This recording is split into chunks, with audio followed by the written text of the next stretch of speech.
Seguimos con Gente que Cuenta, ya el segundo capítulo.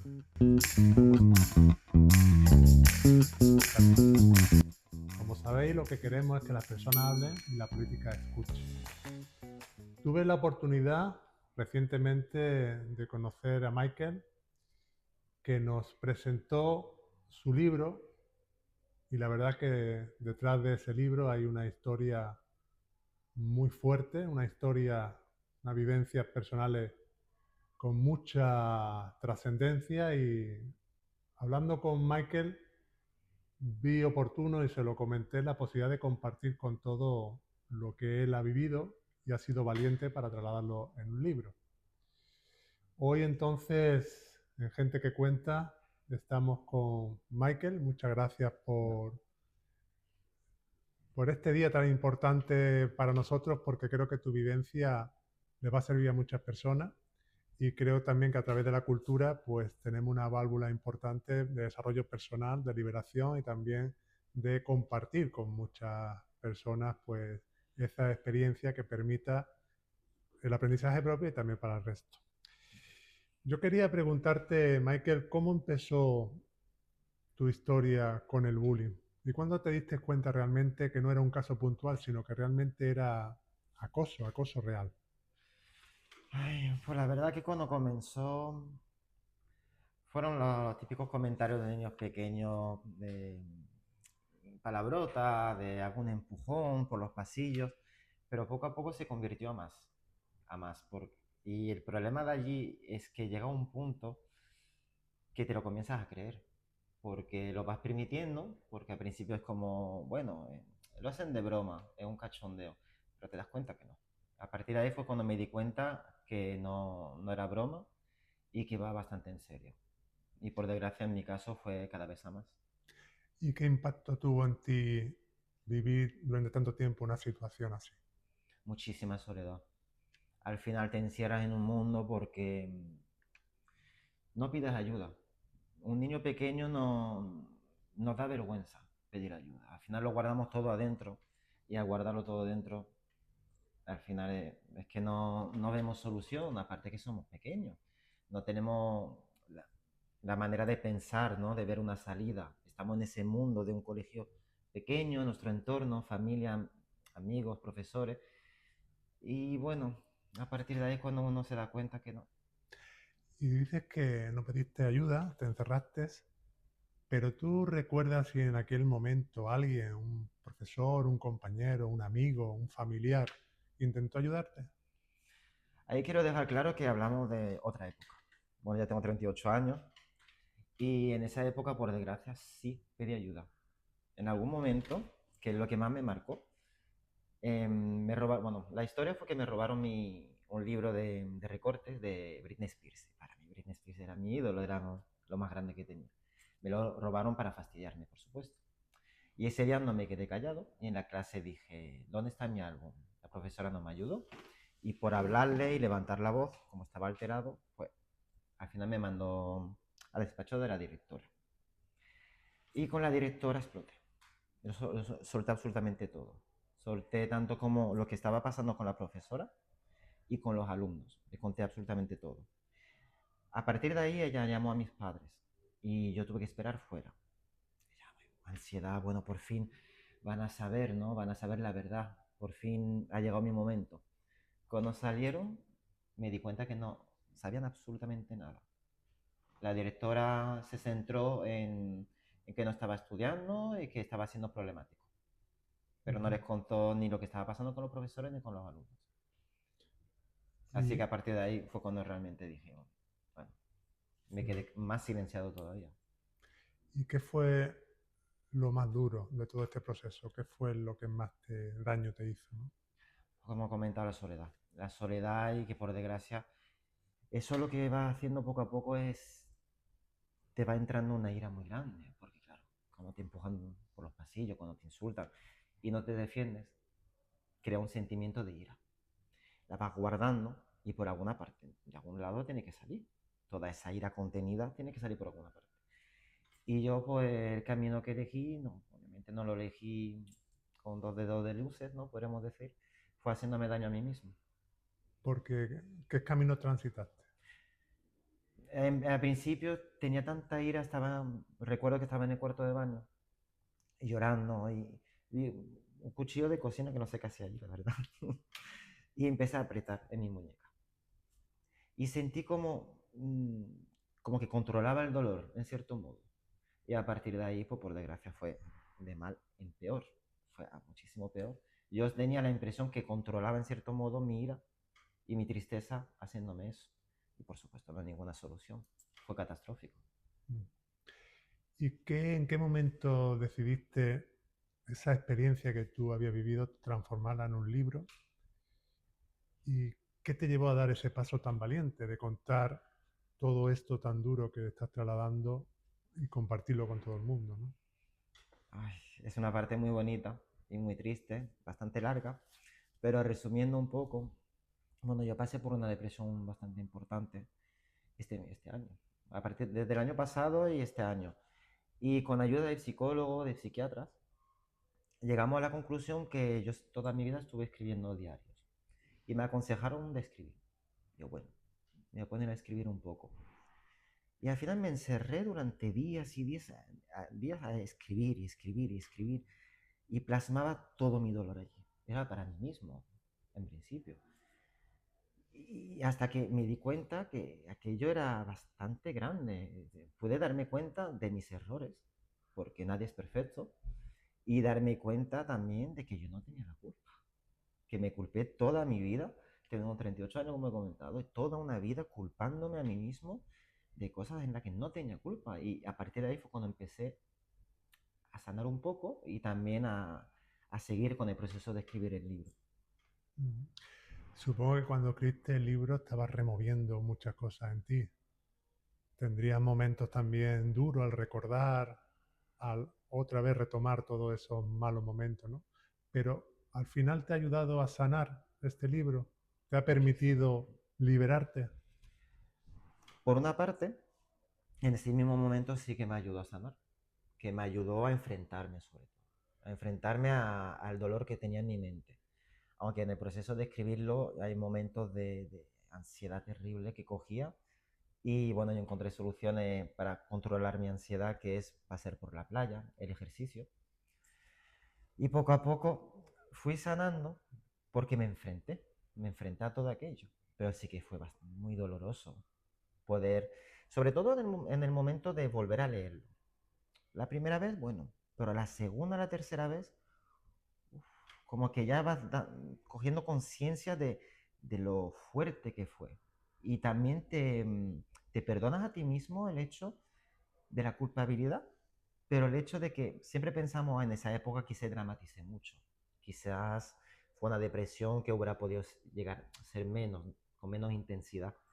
Y es que no, es que cuando uno se pone a leer tu propia historia, como, aunque sea tu historia, la estás leyendo y no parece tu historia, ¿no? Dice, madre mía. Y me ayudó a curar allí en el sentido de, sí, qué fuerza tuve. Fue increíble cómo conseguí. Todavía al día de hoy sigo pensando cómo conseguí enfrentarme a tanto dolor. La verdad es que fuiste muy valiente, eres valiente, estás siendo valiente ahora al contarlo, pero realmente con tu libro, ¿qué mensaje quieres trasladarle a las personas que lean tu historia? Sobre todo a aquellas personas que estén pasando por algún episodio o algún momento o alguna situación parecida a la que tú viviste. Sobre todo que no queden en silencio. El mayor error que he cometido yo, que aprendan de mí. Al leer el libro aprenderán cosas y descubrirán y se podrán identificar, por supuesto. Que dejen el silencio un poquito atrás y alcen la voz. ¿A qué me refiero? Por ejemplo, tenemos familia. Intentar contar con la familia, contar con amigos, además de profesionales. En mi experiencia, mi pareja fue fundamental. Mi pareja me dio un apoyo enorme. Mi familia siempre han estado allí. En, pero claro, si no hablas, ellos ven las señales y muchas veces no los podemos culpar, porque si te preguntan, ¿estás bien? Y tú contestas, sí, sí, estoy muy bien. Tampoco pueden estar todo el día encima tuya. No por ello tienes que culparte a ti mismo, pero es como un conjunto de cosas. Tanto la persona de alrededor tiene que darse cuenta que algo no va bien. Y las víctimas de pedir ayuda. No hay que avergonzarse de nada porque solamente tenemos una vida y hay que intentar llevarla lo mejor posible y cuando hace falta ayuda, hace falta ayuda. Y ya luego depende un poquito, supongo, hay que reconocer de la suerte de encontrar, por ejemplo, buenos profesionales, como fue mi caso, como la sanidad pública, que yo personalmente es que he tenido una experiencia increíble. Mi médica de cabecera ha sido una bendición, al igual que mi psiquiatra. Me han apoyado, han estado allí, me han dado un cariño, incluso de levantarse antes de que salga de despacho y darme un abrazo. Esa cercanía que yo puedo comprender que no pueden ocuparse de todo el mundo igual, porque es que la sanidad ahora mismo está. Yo creo que somos muchos, pero lo que han hecho por mí, y a partir de ahí yo es lo que diría a las víctimas. Yo no tengo que ser un caso único. Todos tenemos que pedir ayuda. Sobre todo eso, por favor, que pidan ayuda. Curioso lo del silencio. Es cierto que la sociedad, aunque haya muchos medios, redes, pero al final muchas personas viven en soledad, no comparten su experiencia y gente que cuenta lo que pretende es eso, que habléis, que seáis protagonistas de vuestra experiencia, la compartáis porque así crecemos todos y sobre todo también que le damos sentido a la política. Desde una escucha activa somos capaces después de implementar medidas que solucionen, ¿no? Pero de alguna manera también siguiendo en esos recuerdos, esa vivencia, ¿tú qué le dirías a ese yo de aquella época? Y sobre todo, ¿qué le dirías tú a las personas que te hicieron tanto daño? Es una pregunta muy profunda. A mí yo de esa época le diría que lo más importante, y además como consejo, paciencia. Tener paciencia porque el tiempo, quien tiene la suerte de tener ese tiempo, lo cura todo, en cierto modo. No al 100%, pero sí que lo cura y te da fuerza. Así que le diría ten paciencia, respira, espérate, poco a poco. Y por lo demás, yo no tuve justicia absolutamente en nada en mi vida. Y al día de hoy no pido justicia. No la pido porque estoy centrado en otras cosas, que es en ayudar, principalmente. Pero a esas personas les diría que, bueno, tendrán que vivir con su conciencia. Algunos puedo llegar a perdonar, pero además por mi fe, yo tengo mucha fe y para mí es muy importante conseguir perdonar. Pero no es fácil. Todavía es un trabajo que tengo mucho camino por delante para lograr a perdonar más.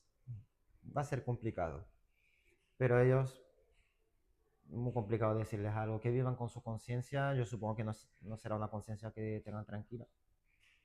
Yo espero que no sigan haciéndolo. Y así, sinceramente, es que no les podría decir mucho más. Pues creo que es la actitud más inteligente. Creo que realmente al final perdonar es liberarte y sobre todo es de alguna manera que la justicia de la propia vida ponga las cosas en su sitio y yo creo que es la actitud más inteligente que puedes tener.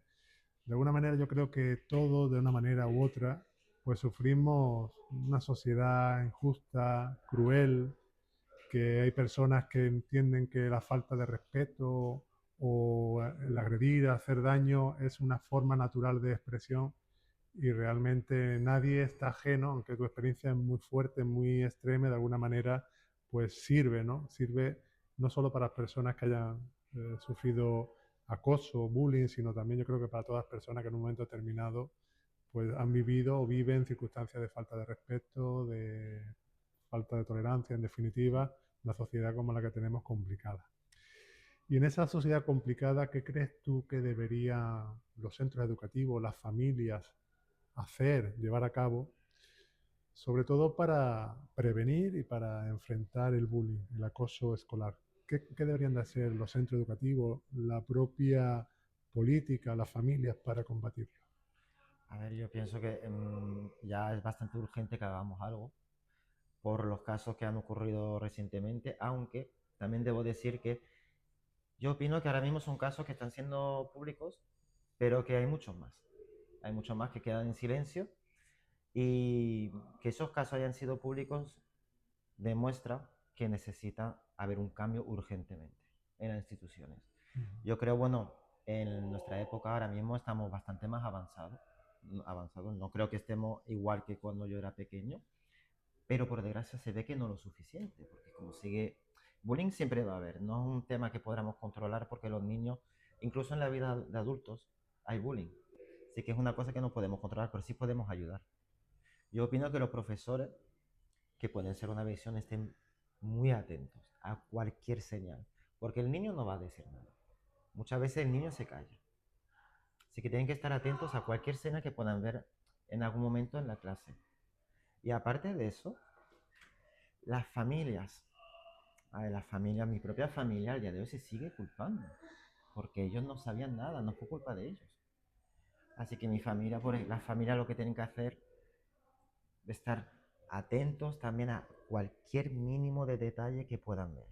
Si el niño no sale con amigos, si el niño está un poquito más aislado. En mi caso, por ejemplo, ¿por qué un niño en verano lleva manga larga? Algunas señales así. Y yo opino también que debería de haber un poquito más en las instituciones, en los colegios, por ejemplo, siempre tanto un servicio de psiquiatría, de psicólogos que estén ahí atentos y que haya, por ejemplo, una cosa que yo vería muy interesante es crear que todos los meses, por ejemplo, los alumnos tengan que hacer una redacción de su día en el colegio, lo bueno o lo malo, y que sea anónimo. ¿Quién sabe? Quizá el niño ahí ponga algunas cosas.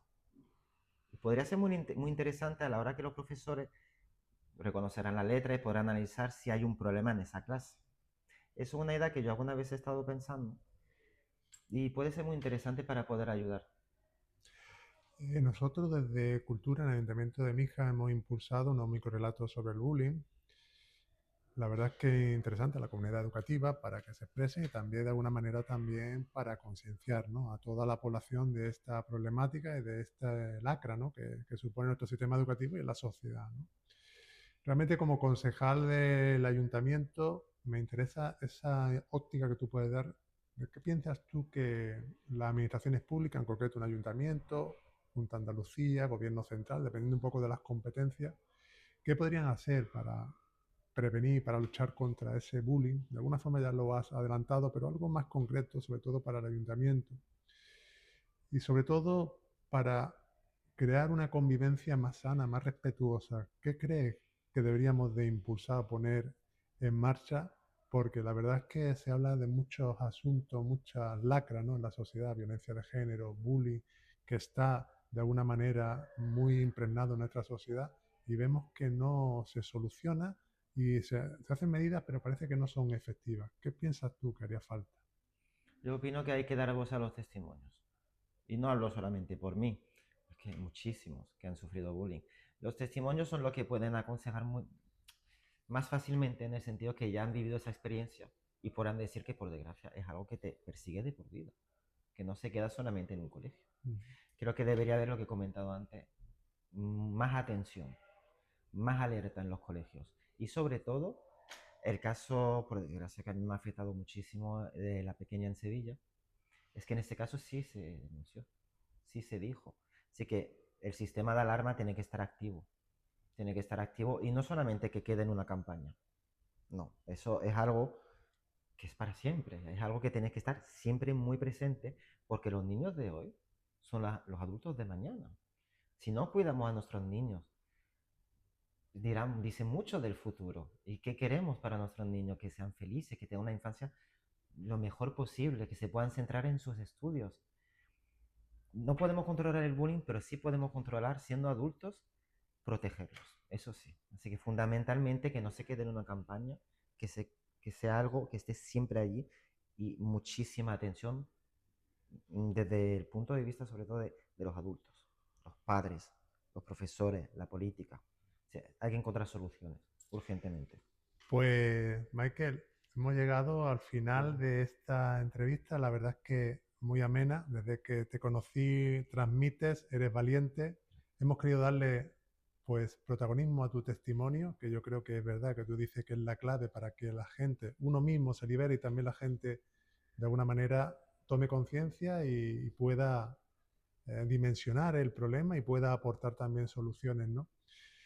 A tu disposición para seguir trabajando. Tu valentía nos inspira y nos ayuda a seguir luchando por todas las temáticas sociales, pero en concreto la que tú defiendes, porque la has vivido tan intensamente, ¿no? Y bueno, tu libro, ya sabes que desde Cultura vas a tener todo el apoyo, como tienen también todos los autores locales, pero doblemente por lo que representa, ¿no? Y seguimos trabajando. Vamos a buscar más testimonios, vamos a ayudar, ¿no? A la comunidad educativa, a las familias, porque realmente la cultura es uno de las palancas más importantes de desarrollo humano. Muchísimas gracias, Michael. Estamos encantados de que vivas en Mija, de que te sientas mijeño y bueno, ya decirle al resto de nuestra audiencia que seguiremos en nuestro podcast Gente que Cuenta. La verdad, muy importante los testimonios que estamos escuchando hoy con Michael y yo creo que esto debe ser realmente el sentido de todo lo que llevamos a cabo. Ser humilde, escuchar y ser útiles a la población a través de sus testimonios, a través de su vivencia, porque al final la realidad es lo que la gente quiere, algo real para encontrar soluciones reales.